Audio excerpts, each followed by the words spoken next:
Salam perubahan. Wow, ini semakin menarik ya terkait dengan kemenangan seorang Prabowo. Banyak yang mengatakan bahwa harus ditolak.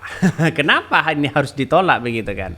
Karena asumsinya adalah dugaan-dugaan yang kemudian muncul ya, dugaan-dugaan kecurangan, dugaan-dugaan yang kemudian intimidasi, bansos dan sebagainya, banyak masyarakat yang menolak terkait dengan kemenangan seorang Prabowo ya.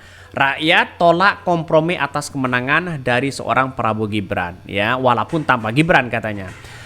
Jadi asumsinya begini, kalau yang penting menang pasti 2029 mengalami kecurangan yang begitu dahsyat begitu kan. Karena asumsinya mereka yang penting menang di KPU.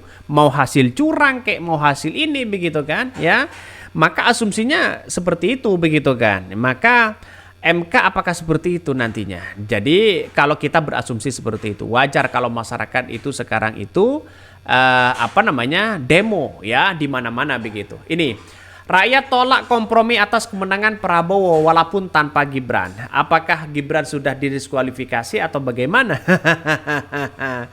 Ya, sobat Hodari News dimanapun kita berada, saya menganalisa bahwa 50-50 ya, bisa saja Prabowo Gibran didiskualifikasi, bisa saja Gibran didiskualifikasi.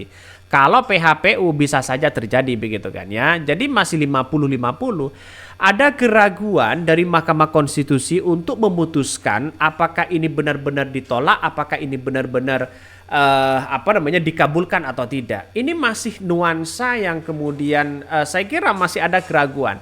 Bisa saja prediksi saya tanggal 22 ini pasti dibatalkan ya.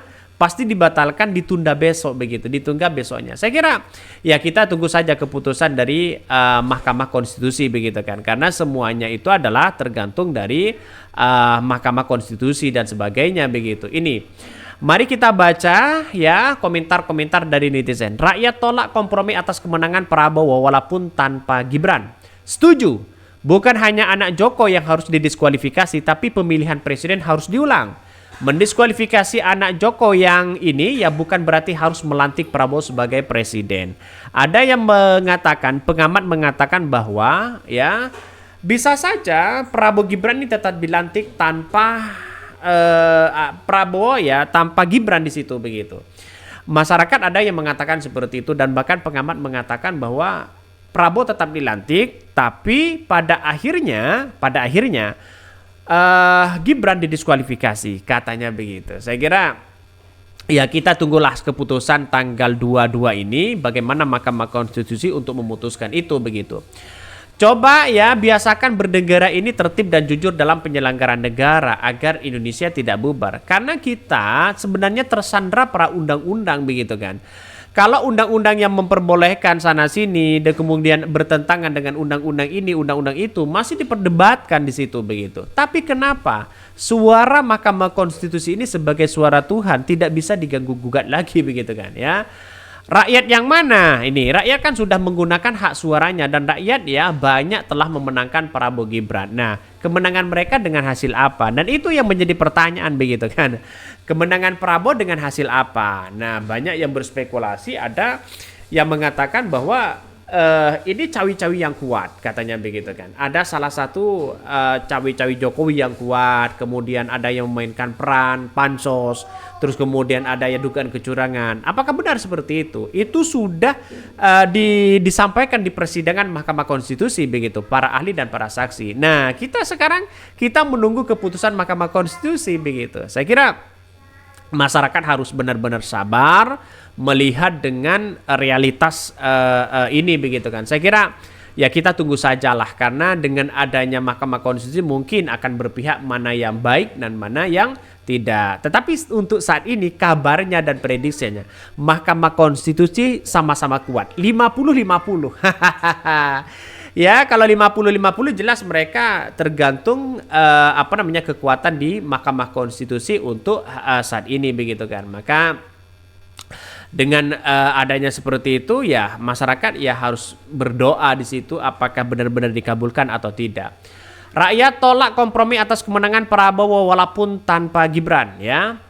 Beredar wacana atau rumor kalau MK diarahkan untuk kompromi dengan hanya mendiskualifikasi Gibran sebagai cawapres tanpa adanya pemilu ulang. Wacana ini sangat menyesatkan katanya ya, karena cacat ya proses pilpres yang melanggar konstitusi. Ada dua katanya. Satu, soal pencapresan Gibran yang cacat hukum dan cacat moral. Dua, pelaksanaan pemilu khususnya pilpres yang curang secara TSM dan brutal.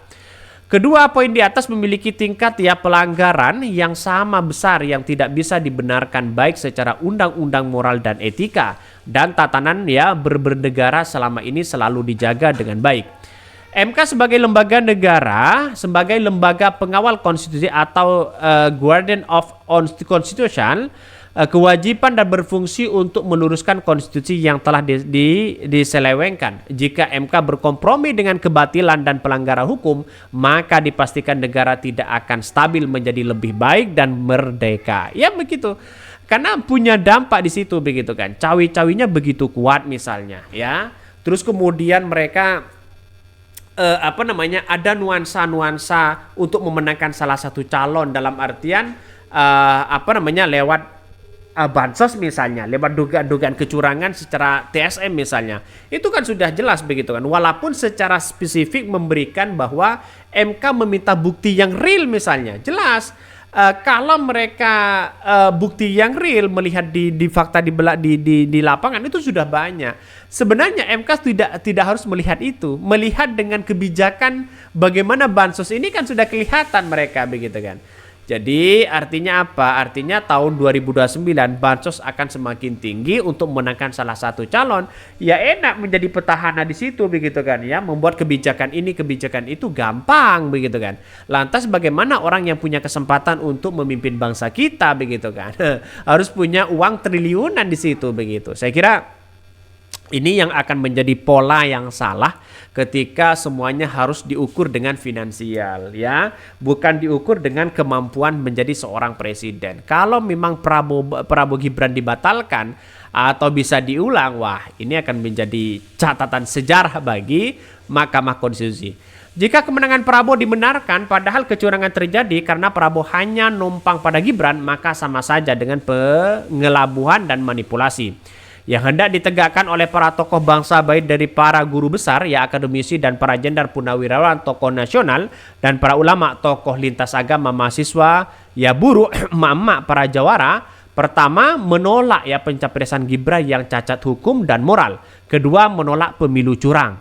Ketiga, menolak intervensi kekuasaan ya secara terang benderang katanya begitu. Ini sudah jelas di situ begitu kan. Artinya kalau sudah ini benar-benar terjadi, wah kacau di situ begitu. Maka semoga saja bangsa kita baik-baik aja ya. Mungkin itu yang kami sampaikan. Jangan lupa di subscribe Kodari News karena ada berita-berita begitu menarik ya.